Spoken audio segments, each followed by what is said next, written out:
Today we celebrate the feast of St. Martin of Tours.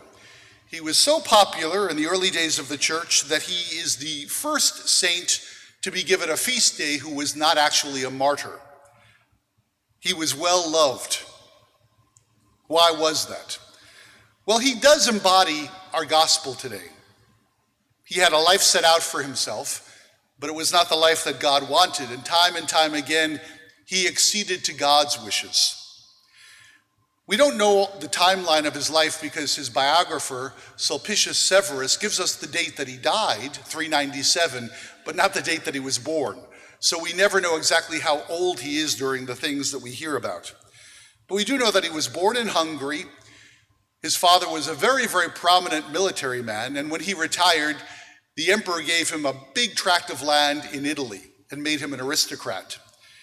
And as a result of that, when Martin came of age, his dad, now the aristocrat, was able to secure for him a military job in the higher-ups. He was a personal guard for the emperor.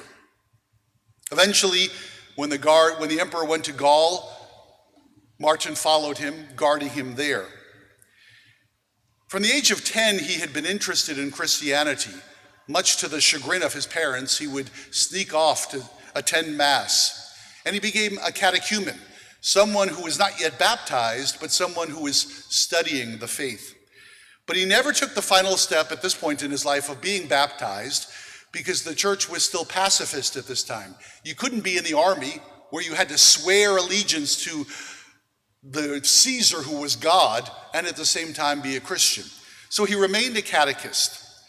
Then one very cold day in France, he was walking along with his heavy military regalia on, and he saw this man half-dressed, shivering, almost skeletal. He was so thin, begging. And Martin impulsively took out his sword and cut his very, very heavy cloak into two and gave the man half of his cloak. That night, he had a dream or a vision in which that man came to him again. But it was revealed to him that man was not just any ordinary man, it was Jesus himself. And Jesus turned to the angels and said, although he is still just a catechist, Martin has given me his cloak, as I give a cloak in baptism. Martin was convinced that meant he had to be baptized. He was, and he announced to his commanding officer that he could no longer fight in the army. So as punishment, the commanding officer put him in the very front without any weapons in the next battle. But much to everyone's amazement, the enemy sued for peace terms before the battle could happen. And the commanding officer was so unsettled by this that he released Martin from his duties, and Martin was to be able to resume the role of a civilian. He wanted to be a hermit. He had had enough of society, Roman society, so he went off and he lived by himself just south of Poitiers in France. But a lot of younger men came to him, wanted him to be their mentor. And so he established the very first monastery in the western half of the European Empire, in the Western Church. Then later on, people wanted him to become bishop. And again, he didn't want this. As a matter of fact, he even hid in a barn where a gaggle of geese made so much noise that he was discovered. And he realized that that was the voice of God saying to him that he had to follow, that he had to do this. He became a great bishop, fighting heresy, supporting the poor and those who were disenfranchised. His life did not turn out the way he expected, but his life turned out the way God expected. Time and time again, he said, not my will be done, but your will be done, O Lord, to miraculous success. Let us pray that we can have his same courage, his same flexibility, his same faith.